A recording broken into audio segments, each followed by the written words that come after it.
shit. Yeah. That's why everyone's so sick and depressed and unhappy. They never learned how to Yeah. live. How about like love yourself 101? How about like treat yourself good? Woo. You know what I'm saying? Yeah. I mean, you don't learn those things in school right now, so the school system's not very, I'm not impressed with the school system. I went through it. We all did. But it can be better. And I It's not guess gonna be perfect. you even see that like with Western medicine a lot of the times. Like you go to a doctor, and sometimes the doctor is more out of shape than you, but yet he's telling you to take this statin or this beta blocker, and it's like, Yeah, wait, I hold used to on a train. second. I used to train a doctor, and I was like, hey man, this was a couple years ago. I was like, hey John, hey, I have a quick question. How how much time did you guys spend like on nutrition? Just curious in school to become. He goes, like 2 weeks. And then after that, this is literally like, and I quote, like 2 weeks, and then after that, it's all chemical. So then after that, it's all drugs. Oh wow, It's all just drugs. Learning about this drug does this. This is what you prescribe for this, that, and that. 2 weeks nutrition. What? wow. 7.5, 8 years on uh That was on drugs and drugs. treatment. So it's a pure interventional model then. It's like a pure acute intervention. What can we give you now to make you feel better, rather than how can you change your life from the inside out? It's Damn. a disaster. I guess that's yeah. I mean that's really how the system is. Like they get, I believe I talked to this doctor and he's saying they get paid per treatment or per drug they prescribe. That's where they get most of their money. So to sit down with a patient and actually talk about a nutrition plan or talk about like a movement practice is kind of almost a waste of their time in terms of a Hmm. monetary standpoint. Like they're not gaining any money Hmm. out of that. It's like that's out of the goodness of their heart, or maybe some sort of like integrity thing where they know there's more to the game than just giving you Some of aspirin. them, not all of them. Some of them, not all of them. That's wild. But I mean, even the doctors, they're so overworked. They're so like they have to see so many patients and so many other patients. Wait, it's not. It's the whole thing, the whole system. It's kind of jacked up Mm. in that way. So so so shifting Hmm. gears a little bit, like you with your movement practice, like what is something that you're practicing right now? What are you immersed in? Like, are you immersed in more gymnastics? Are you more into strongman, powerlifting? Like, what is your favorite thing right I now? like GST, gymnastic strength training, a lot, and I started training with Ito Portal in his Nice. programs, which is just like so hard. It's so much work. It's so much time, but those are kind of those movement practices. But also, what I learned at one of the things we did at the retreat was ecstatic dance, and just Yeah. moving my body fluidly in different ways and dancing is so powerful because we can kind of get this feeling of personally I'll get this feeling a lot of times of even when I hit the gym of tension in my body and like Mm. tight or like constriction or like I'm getting compressed and that's Mm. the enemy of freedom of expression of in any way that you have as an enemy of freedom of expression. So dancing, moving like that, putting on just music and dancing hard for like an hour randomly with no not doing like a specific dance, but whatever you feel like moving in these really weird, freaky ways that if someone saw you would think you're crazy. Um, Yeah. Freeze my body up to breathe. And then that's the whole part of the point of your movement practice is to not just completely exhaust you so you can't do anything else in your life. It's to free you. Mm.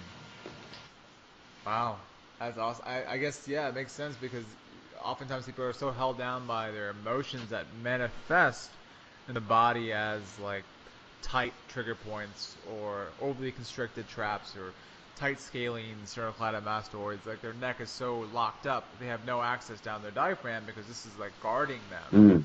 from even like accessing deeper and deeper. That's a really cool way of doing it. It's just like really cathartically let it all out, and once it's all out of you, it's like okay, now what's left? Yeah, It's just at my core. That's pretty beast. it's huge actually. Or I'll go freaking crazy. Not go crazy, but then I start to get tighter and tighter and Mm. more tense, and I start to hold back more. And the more you hold back, Ah. the more you're not sharing your gift, and that's just a downward spiral for a lot of people. They're already so locked down. And would you say that's usually a surefire way to injury or trauma or something worse off, being so guarded than trying to do something when you're so guarded? Yeah, I mean, if you're doing like a good movement practice, like I got so sick of four sets of six and this many sets in this much time under tension. And I got so sick of that. I was like, I just need to do something else that's just freeing because I almost felt locked down by even that. Yeah. Um, but not being free, getting too locked up in whatever you're doing is a surefire way for injury and depression, anxiety, things like that. Mm. I think that's something too. Like free movement is something that sometimes I think in the fitness community or even like the health community is looked down upon. It's like that's such a woo-woo concept. There's no linear progression, is what you'll commonly hear. Like how do you know you're progressing? You don't have the metrics or the Hmm. numbers. Um, what do you say to those people that are saying that? Well, with make a clear distinction. With training, if I'm in the gym, I still and I'm doing like gymnastics training or like moving or lifting weights. Yeah, having looking at it very objectively and having your sets and reps and goals and progressions down Totally. is huge for everything from results to Yeah. injury prevention. The other movement, the other types of movement, the free movement, have nothing to do with that. There's no goal. Ah. You're trying to get out of a goal. You're trying to be in the moment. The journey is the destination. You're trying to actually be right there and release That's yourself awesome. of that. What do I want to get to? Who do I want to like? What do I want to look like? X, Y, Z. You're freeing yourself of that. It's freeing. But so Yeah. there's other types of people don't even realize that with movement. It's like you only move your body when you're in the gym. That's it. Like you move your body to Yeah. work out. You move your body for a goal every single time. That's the only time you move your body. I think that's what we're made to. That's how much we're supposed to move. That's it. There's Mm. not other stuff. People dance. People love to dance.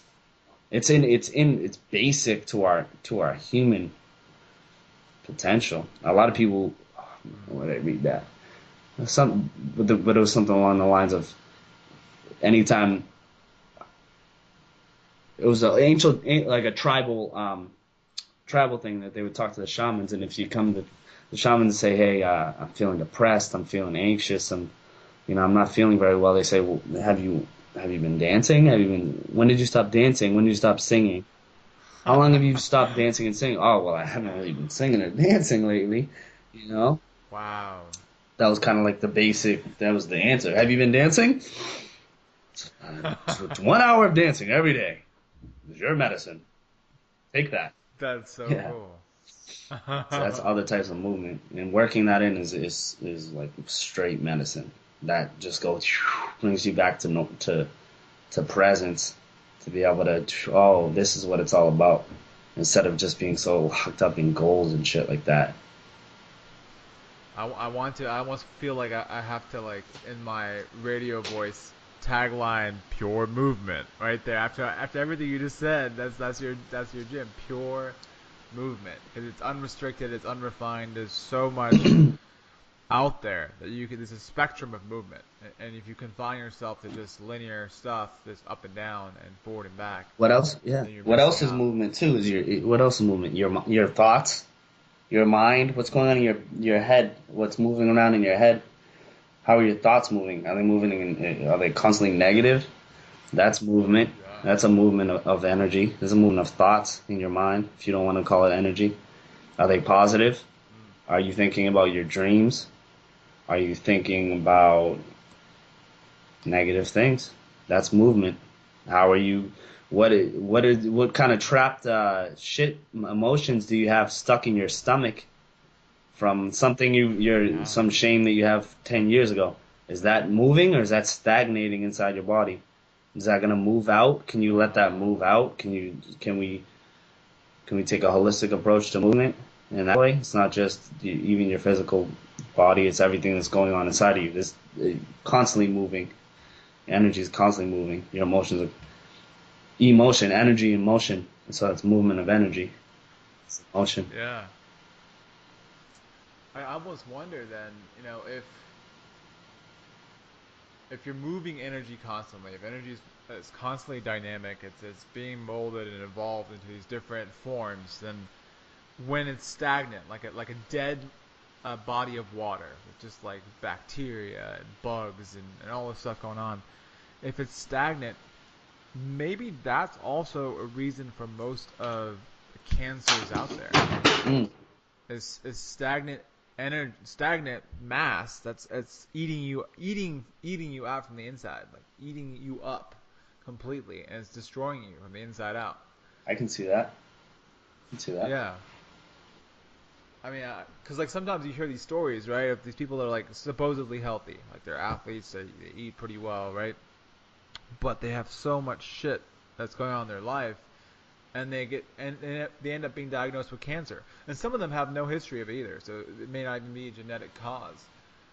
And so I begin to wonder what else can be the cause. And most scientists are like, oh well, they chalk it up to it's just random. Paul Chek in one of the courses I took from him he said every single person that he met that he has treated with cancer had a messed up relationship with what they saw as God. So they're high. So Wow. that's really like what you view as your higher power or God is the most basic things. That do you think God? Do you have a view of God as judging you constantly, and you're a bad person? So you're basic from a basic. The first day you were born, you had original sin, and you're just shit. And the best you can do is try to let go of your sins, but you're a sinner, man. So is God just constantly judging you? Do you see God as the Yeah. universe? Are you an atheist? Do you just, what's your relationship with God? He said every single person that he's ever treated had issues with their relationship with God. Maybe they did Interesting. believe in God and they hated God because of whatever happened. How could you have let this happen to my son or my friend? Or how could? So then you have a screwed up relationship with God. That's your basic energy always flowing into you. You know what I'm saying? Just always having. And I guess it's the same thing. We're thinking it's outside of us when it's not outside of us. It's actually within us. Like maybe that strained relationship is actually with yourself, which maybe that's where the God energy is within you, and you have no relationship with that, and so you're always kind of relinquishing it to some external source that's not outside of you, and we're always thinking that we have to basically submit to this outside force rather than being within it and being like, well, I'm always responsible. Hmm. That's yeah. I mean, It's very like acidic or just negative thinking will make you sick over the long term. If you're just have horrific thinking, you will get yeah, depressed. You will get sick over the long term. So that's one of the biggest kind of what's my relationship with a higher power? What is my relationship with that? Like, mm. it's a very basic thing to us as humans. and and you hear the whole like genetic argument, right? Your genetics control everything, but then you have this whole new field of epigenetics where your genes can be expressed in different ways according to like how you think, how you move, how you eat, how you live, how you do all these things. And I think for a lot of people, they get hung up on the idea that you can actually change the expression of a gene through these things. And so how I think part of it, like you're saying, is conditioning. Like they're conditioned to believe that they have no control, that they have to give up their control, and they have to accept things as they are. And